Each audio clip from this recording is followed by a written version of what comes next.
grande dicotomia no que pensa a Câmara dos Deputados com o seu presidente Eduardo Cunha e o Senado com o seu presidente Renan Calheiros. Estou falando de lei eleitoral.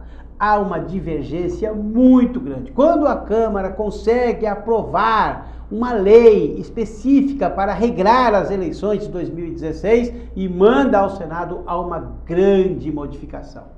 O senador é eleito pelo voto majoritário, ele não tem interesse nenhum na eleição proporcional. Já o deputado federal, que é eleito pelo sistema proporcional, tem todo o zelo de manter o status quo, até porque dos 513 deputados que nós temos lá em Brasília, 454 foram eleitos, beneficiados pela atual lei eleitoral, principalmente pelo coeficiente e pelas coligações.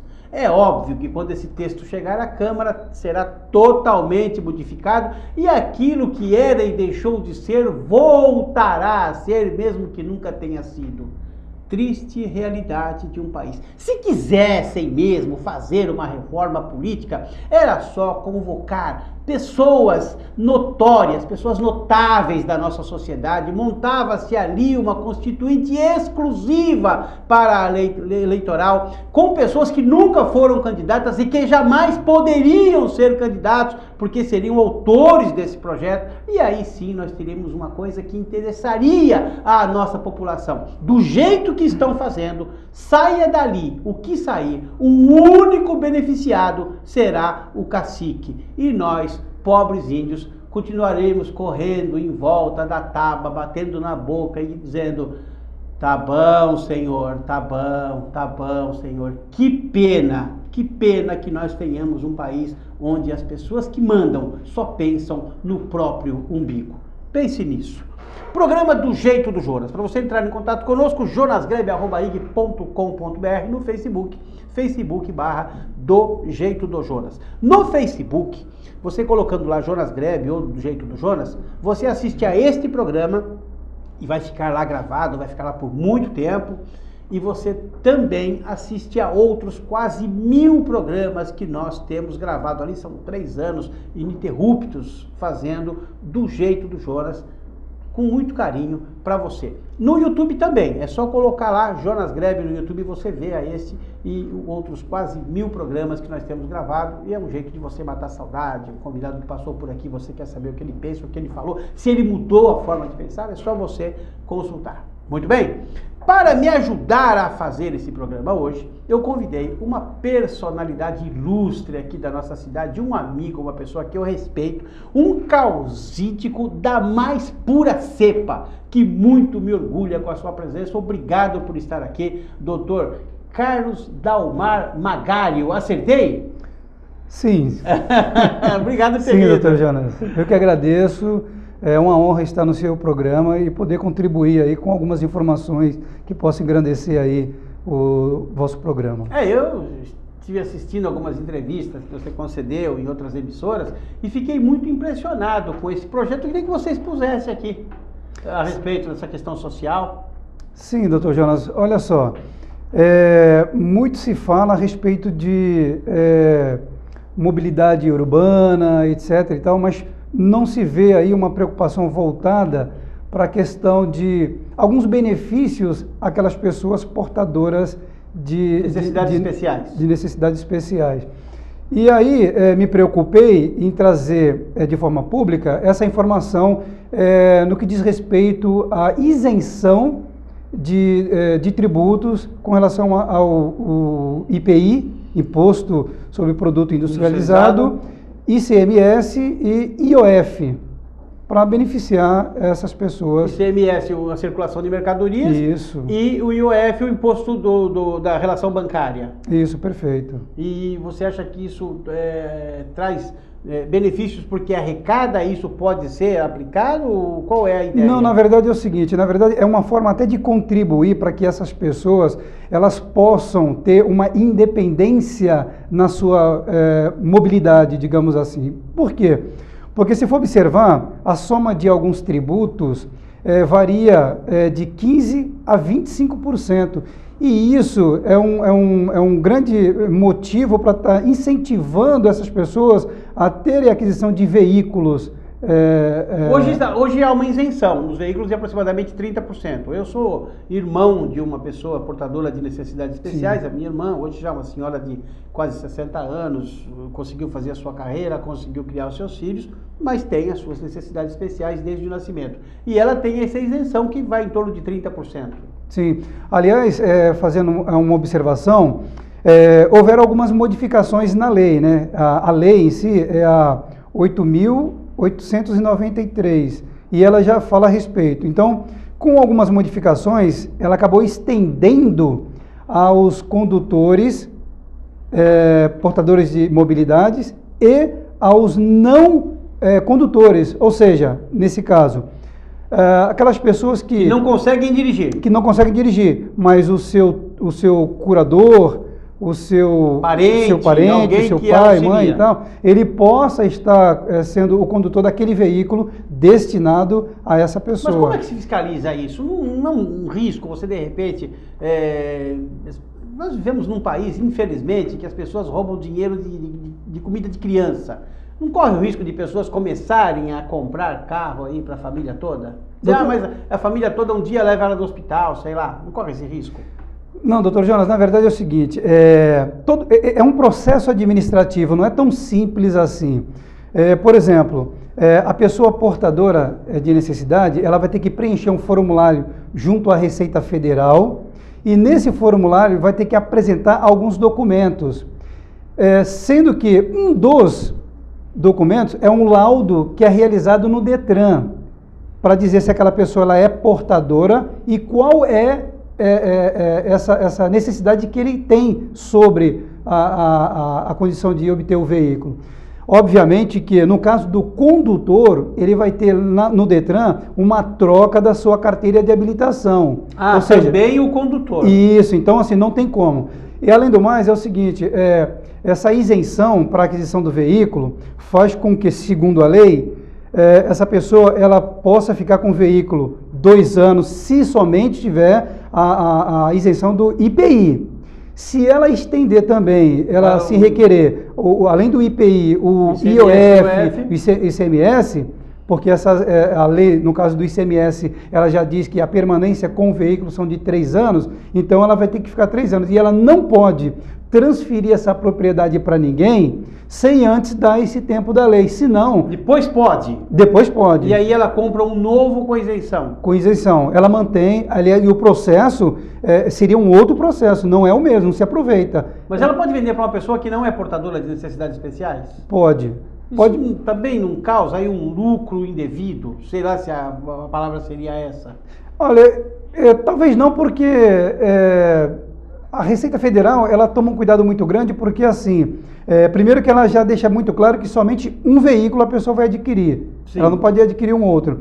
Então, se uma pessoa interessada em querer comprar um veículo desse, imaginemos que seja adaptado, ela também vai ter um ônus de tirar toda essa adaptação desse veículo. Então, mas não seria mais prático que tivesse uma pessoa também portadora de deficiência, com menos recurso, que pudesse se aproveitar de um carro usado e esse carro ser transferido para essa pessoa? Ao invés de vender para uma pessoa, porque você vai ter uma diferença de valores. O carro custa 100, você pagou 70. Aí você vai vender ele com a base da tabela de 0 de 100. Quer dizer, ou eu estou sendo mais realista que eu vejo? Não. Na verdade também tem uma outra informação, segundo a lei, é limitado. Hoje, até 90 mil. Até 90 mil reais. Não dá para comprar um carro de alto luxo. Até porque não tem como justificar. É uma coisa social. Né? Não tem como justificar a pessoa querer ter a necessidade de... não que ela não tenha o direito de comprar, ok? Ela pode comprar, mas não nessa condição da lei, ok? Então, se ela quer nessa condição da lei, a lei, ela tem todo um regramento lá de que forma que deve ser feito. Eu acho a lei interessante. A única coisa que eu estou aqui dialogando, tentando contestar, é a forma dela se desfazer desse bem. Por quê? Se essa pessoa tem uma renda, vamos dizer que essa pessoa mesmo com a deficiência, ela tem uma atividade, ela tem uma renda aí de 5 ou 6 mil reais por mês. Tem alguém que tenha uma deficiência parecida com a dela, que tem uma renda de 1 ou 2 mil reais por mês e que poderia comprar esse carro com o preço de usado e o desconto. Quer dizer, esse carro sairia muito barato para uma pessoa que precisa e não tem recursos. Eu conheço gente, e aqui na nossa sociedade, que não consegue comprar uma cadeira de rodas.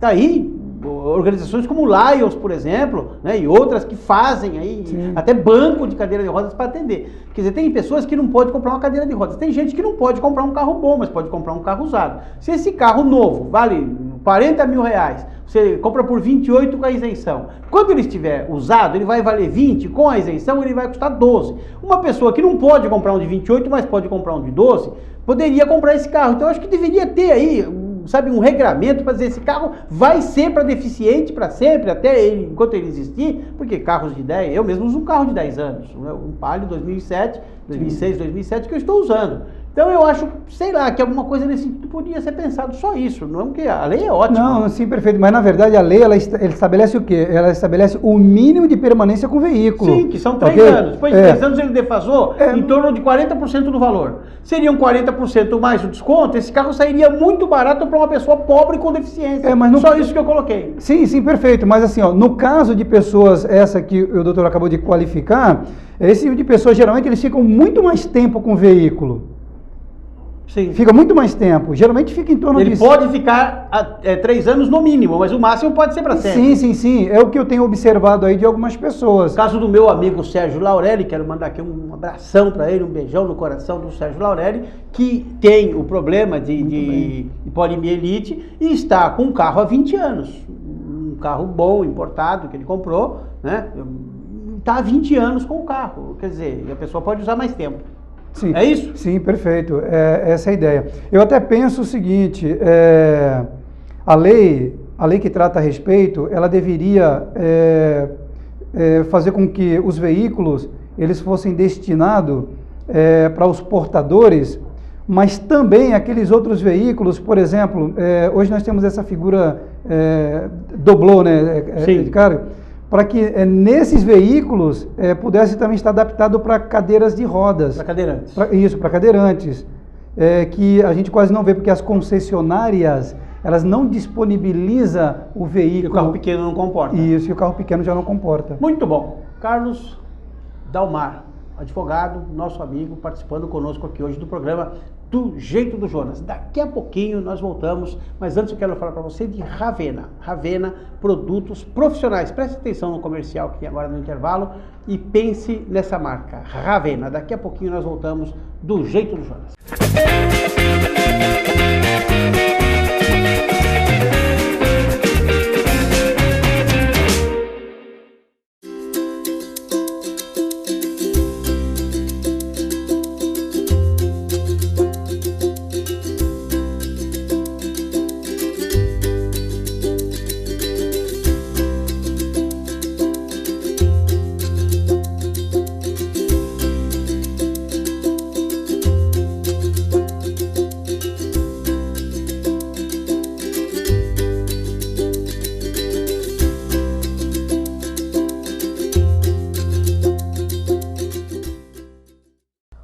Hoje eu venho falar sobre Ravena, uma verdadeira revolução no segmento de beleza capilar. São produtos com qualidade diferenciada que utilizam matérias-primas importadas de diferentes locais do mundo. A marca trabalha com diversas linhas de tratamento para diversos tipos de cabelo. Tem a máscara Detox, que tira toda a oxidação dos fios. Tem o kit Amazon 3 Passos, que vem com o shampoo Amazon Clean, o Amazon Liss e o Amazon Finalis, e promove o selamento intensivo das cutículas. O kit Bacana, que também vem com o shampoo pré-tratamento para limpar os fios, e vem com o redutor Impact Bacana, que é um produto inovador e tem a função de realinhar os fios por muito mais tempo. E o Nano Keratin Fluido, que nutre os fios danificados quimicamente. A marca trabalha com outros diversos produtos. Quando for ao salão de beleza de sua preferência, exija produtos profissionais da marca Ravena, o melhor no segmento de beleza.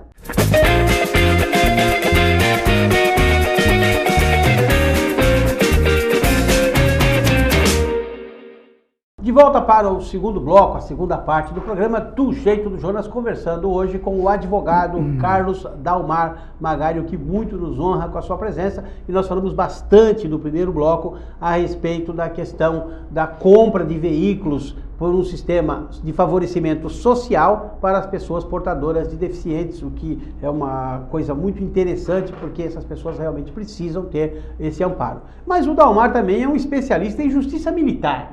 Como é que foi parar em justiça militar, Dalmar? Eu fiz isso, hein? Há muitos anos atrás, aquele Barro Branco ali, eu conhecia cada uma daquelas cavadas daquela descida que tem assim para chegar até na piscina lá embaixo. Sim, perfeito. Pois bem, doutor Jonas, na verdade é o seguinte, eu fui militar por 16 anos, né? Tive aí à frente aí nas fileiras da Polícia Militar e por conta disso eu acabei criando aí uma paixão pelo direito militar e me especializei na área, né? Direito militar com ênfase em segurança pública e hoje atuo como especializado na área da justiça militar, segundo aí... Que é fascinante, né?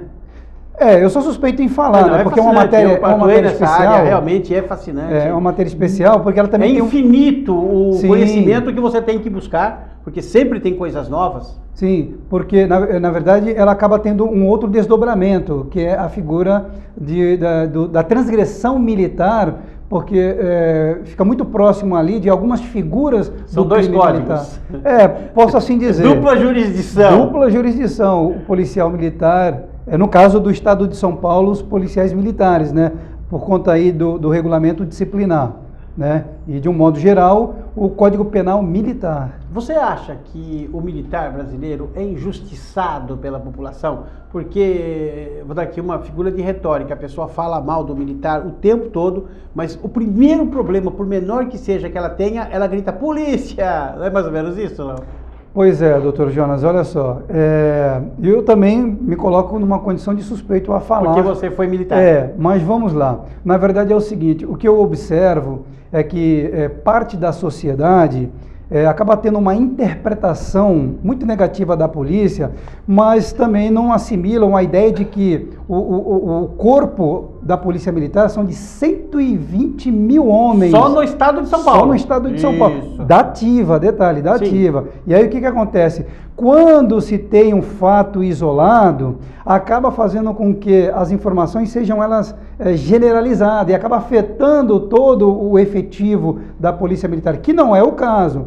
Por quê? Porque quando a Polícia Militar ela pratica um trabalho e consegue atingir o êxito de efetuar as prisões, eu pouco vejo ser enaltecida a figura daqueles policiais militares. Sim. Mas, curiosamente, se houver um deslize, todo segmento ou algum segmento traz algumas informações lá que também acaba sendo distorcida algumas informações. Dalmar, eu não fui. Fala. Não. Eu queria até ilustrar, por exemplo. Por favor.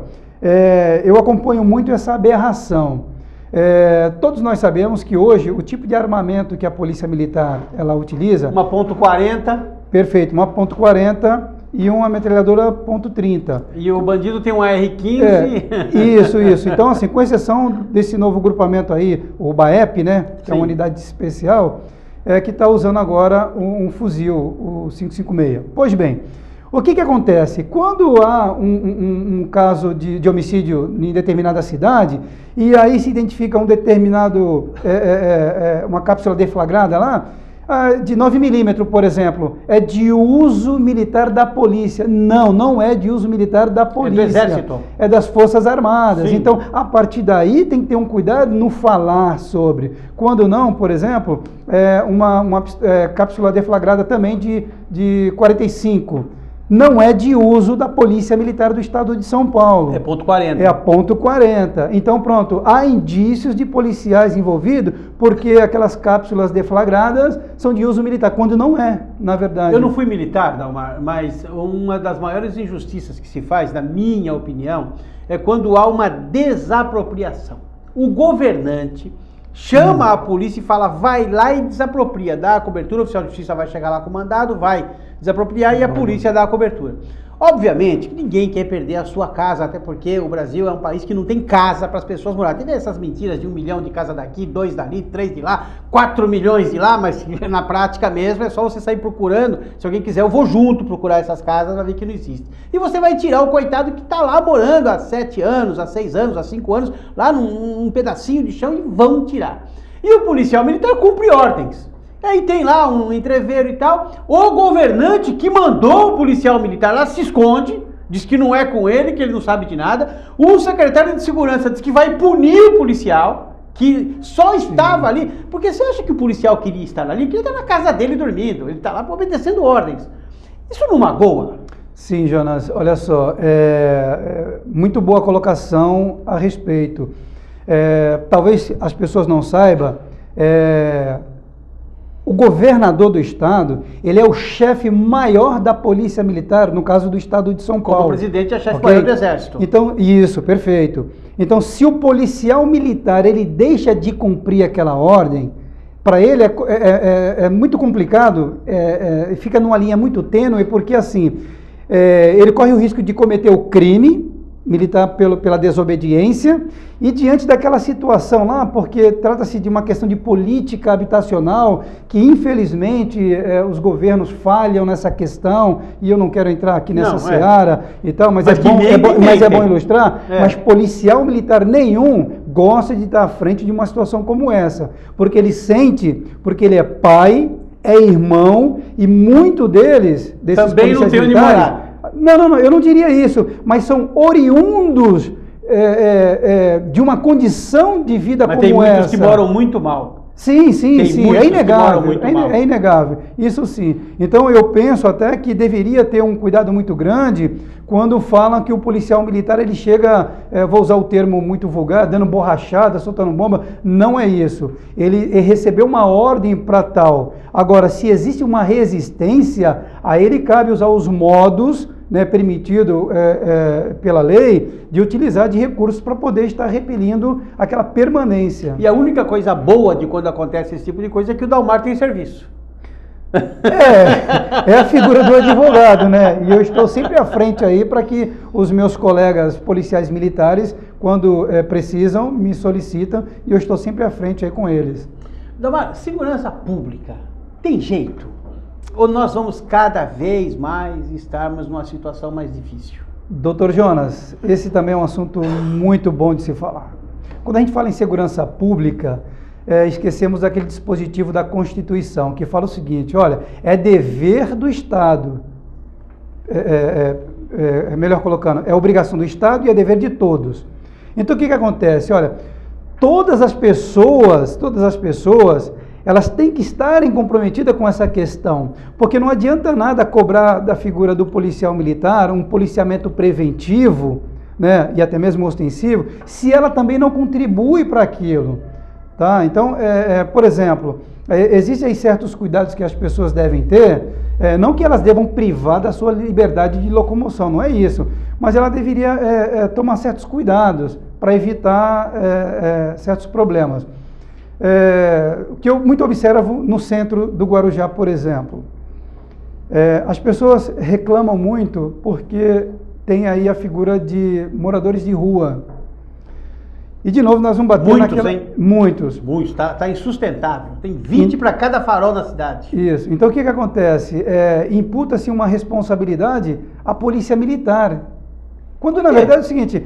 É uma questão social. É uma questão social. Então é o seguinte, por que não façam uma triagem com essas pessoas, não monitoram ela, não encaminham? Porque no caso aqui do Guarujá, a Força Tarefa vem desenvolvendo um trabalho muito bacana e tal, mas então é assim, porque se escreve e se fala muito também nos meios de comunicação, e eu vejo muitas postagens na rede social de que a cidade está largada e que a polícia militar não faz nada. Não, é um conjunto, porque se for observar, essas pessoas que também criticam, elas também não fazem nada para contribuir. E eu acho, Dalmar, que o grande motivo dos moradores de rua do Guarujá é a barca. Porque a barca, para vir para o Guarujá, é de graça. Se o cara não gostar e quiser ir embora, tem que pagar. Então, para não pagar, ele fica. E o outro tá do lado de lá, ele vê que a barca é de graça e ele vem também. E assim o pessoal vem todo para cá porque é de graça mesmo. É isso aí. É uma das portas abertas que nós temos e não há uma fiscalização, não há um controle. E há que se observar o seguinte, que o contrário para Santos já não tem essa preocupação. Tem relação do morador de rua com violência, com assalto, essas coisas? Ou eles são calmos? Não, a experiência que eu tenho vivido aqui no Guarujá, porque eu acabo tendo um contato com eles, eu faço questão de procurar saber, conversar com alguns, e eu percebo o seguinte, na verdade, os problemas que ocorrem, com exceção daqueles, e aí a gente tem que tomar um cuidado muito grande, porque são aqueles que são os noias. Egressos, São egressos também. Das cadeias, e aí eles estão aí porque os seus familiares não acolhem. Então eles estão aí. Não estou dizendo nessa figura. Se o familiar não acolhe um egresso, quem é que tem que acolher? Você não acha que teria que ter um programa social para que essas pessoas tivessem pelo menos essa transição do período prisional para o convívio social? Sim, porque assim, quando se faz uma soltura, o sistema carcerário ele não está preocupado como que vai ser essa adaptação e o recebimento desse egresso na sociedade. Então eu penso o seguinte, que deveria ter sim um programa, mas assim, antes de soltá-lo, que o sistema penitenciário tivesse ali um núcleo de estudo com os familiares para saber se poderá recebê-lo ou não. E se não, também tem um destino na vida desse egresso, porque senão vai criar o quê? Um círculo vicioso, porque ele não vai se inserir no mercado de trabalho, não vai ter nenhuma oportunidade de ser acolhido, porque dificilmente vai encontrar alguma pessoa aí que vai ter esse sentimento. Então o que vai acontecer? O círculo vicioso. Mas, Dalmar, tirando essa questão do egresso, e essa criançada que está chegando hoje com 14, 15 anos e ao invés de estudar está indo para o crime? Pois bem, olha só, eu tenho muito claro isso para mim. Isso aí, na verdade, são ausência de políticas públicas. E por quê? Ausência de Estado. Ausência de Estado. Eu sou de uma época, e eu estou falando agora do regime militar, hein? Existia um programa que era Plano de Integração do Menor Carente. E como é que funcionava? Muito rápido. O menor que estudava na parte da manhã, à tarde ele ia para esse programa. O menor que estudava à tarde, de manhã, ele ia para esse programa. Dentro desse programa, ele ia ter assistência psicológica, assistência social, serviço odontológico, artes, né, onde envolvia a parte de teatro, informações sociais, atividades esportivas e tal, alimentação inclusive. Então, eu sou de uma época que existiam esses programas e você quase não via menores na rua. Então é o seguinte, o que nós temos hoje? Nada. Dalmar, eu vou um pouco mais longe, o programa está terminando o tempo, mais longe. Naquela época que eu também vivi do regime militar, com todos os defeitos do regime militar, o menor, quando ele ia para a FEBEM, que era a FEBEM, que hoje é Fundação Casa, ele era separado por peso, por altura, por escolaridade e por crime. Isso. Então você não punha um latrocida com um batedor de carteira. Quando viemos aí nesse novo regime de liberdades e aberturas, misturaram tudo porque disseram, mas isso você tem que socializar. E hoje virou uma escola do crime, porque um daqueles que são criminosos de crimes graves, ensinam os de crimes leves a serem grandes criminosos. Mais um avanço da nossa grande herança dos últimos 20 anos. Infelizmente, chegamos ao nosso tempo, uma honra muito grande, Dalmar, te receber aqui. Espero que você faça disso um hábito, que você venha mais vezes, porque nós temos muito para falar sobre segurança. Obrigado. E segurança é um assunto que me interessa bastante. Mas você tem 30 segundos para você fazer um comentário final, se despedir de quem está assistindo e falar tchau, né? Sim, só fazendo minha última colocação com relação a essa questão aí dessa misturada dessas crianças. Isso para mim também é muito claro, é uma prova da falência do sistema. Sim. Ele precisa ser revisto, essa forma de como que eles fazem aí todo o acolhimento dessas crianças lá para fazer essa diferenciação. Bom, eu quero fazer os meus agradecimentos aqui, porque estou muito feliz de estar ao seu programa e poder falar dessas questões aí que pouco se fala, em especial no que diz respeito aí à figura de policiais militares, da qual eu me coloco sempre à disposição para falar desse tema que muito me interessa também, doutor Jonas. Muito obrigado. Bom. Obrigado, Carlos Dalmar, muito obrigado a Cida, ao João aí que estão nos ajudando, a nossa equipe técnica, uma honra muito grande, que Deus te abençoe e te guarde, que faça resplandecer o seu rosto sobre ti e te dê a paz. Olá, hoje eu venho falar sobre Ravena, uma verdadeira revolução no segmento de beleza capilar. São produtos com qualidade diferenciada que utilizam matérias-primas importadas de diferentes locais do mundo. A marca trabalha com diversas linhas de tratamento para diversos tipos de cabelo. Tem a máscara Detox, que tira toda a oxidação dos fios. Tem o kit Amazon 3 Passos, que vem com o shampoo Amazon Clean, o Amazon Liss e o Amazon Finalis, que promove o selamento intensivo das cutículas. O kit Batana, que também vem com o shampoo pré-tratamento para limpar os fios, e vem com o redutor Impact Batana, que é um produto inovador e tem a função de realinhar os fios por muito mais tempo. E o Nano Keratin Fluido, que nutre os fios danificados quimicamente. A marca trabalha com outros diversos produtos. Quando for ao salão de beleza de sua preferência, exija produtos profissionais da marca Ravena, o melhor no segmento de beleza.